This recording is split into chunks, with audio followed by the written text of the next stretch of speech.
You see it every day. You've probably chewed on it during a tough exam or doodled with it in your free time. But do you truly know the journey of a pencil? What if I told you this seemingly simple tool is a marvel of engineering, ingenuity, and yes, nature's patience?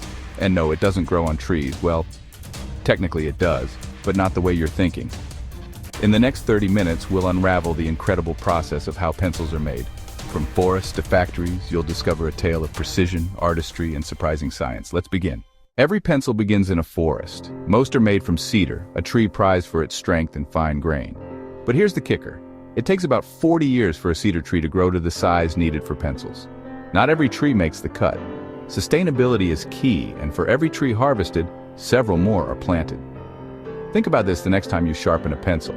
It's not just wood. It's a legacy of careful stewardship. Once harvested, the cedar logs are sent to sawmills where they're cut into planks, and then into pencil-sized slats. Here's where things get precise. These slats are inspected for knots and flaws because even a tiny imperfection could ruin the final product. And no one wants a pencil that snaps mid-sentence, right? But the wood is just the outer shell. What about the core of the pencil? The part that makes it right? Is it really lead? Let's bust a myth right here. Pencils don't contain lead. The core is made from graphite, a material discovered in the 1500s and often mistaken for lead because of its shiny metallic appearance. Graphite is mined from deep underground and then processed to remove impurities. To create the perfect pencil core, the graphite is mixed with clay. This combination determines how hard or soft your pencil writes. Fun fact, the ratio of clay to graphite gives us the grades of pencils like 2B or HB. Think of it as the Goldilocks zone. Too much clay and it's scratchy, too little and it's smudgy. Just right, and you've got your ideal pencil. But how does this soft, fragile mixture become a sturdy pencil core? You'll be surprised by what happens next. Let's bust a myth right here. Pencils don't contain lead. The core is made from graphite, a material discovered in the 1500s and often mistaken for lead because of its shiny metallic appearance. Graphite is mined from deep underground and then processed to remove impurities. To create the perfect pencil core, the graphite is mixed with clay. This combination determines how hard or soft your pencil writes. Fun fact, the ratio of clay to graphite gives us the grades of pencils like 2B or HB. Think of it as the Goldilocks zone. Too much clay and it's scratchy, too little and it's smudgy. Just right, and you've got your ideal pencil. But how does this soft, fragile mixture become a sturdy pencil core? You'll be surprised by what happens next. The graphite mixture is shaped into thin rods through a process called extrusion. These rods are baked in high-temperature ovens, transforming them into the strong, smooth cores we rely on. Meanwhile, the wooden slats are grooved to hold the graphite. It's like creating a mold for the core. The grooves are then filled with the graphite rods, and a second slat is glued on top, creating what we call a pencil sandwich.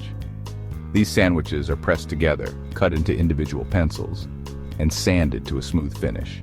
It's precision work, down to fractions of a millimeter. One mistake, and the pencil could wobble or break too easily. But we're not done yet. A pencil isn't a pencil without its iconic paint and, of course, the eraser. So, how are those added? Here comes the finishing touch. Paint. The pencils are dipped and coated, usually in the signature yellow. But why yellow? Historically, yellow was associated with high-quality pencils made from Chinese graphite, and the tradition stuck. So next time you see a yellow pencil, think of it as wearing a designer outfit. Fancy, right? The eraser is attached using a metal ferrule.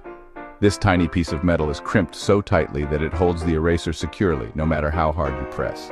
Here's a fun detail. Erasers are made from a mix of rubber and pumice stone, giving them just the right balance of softness and grip.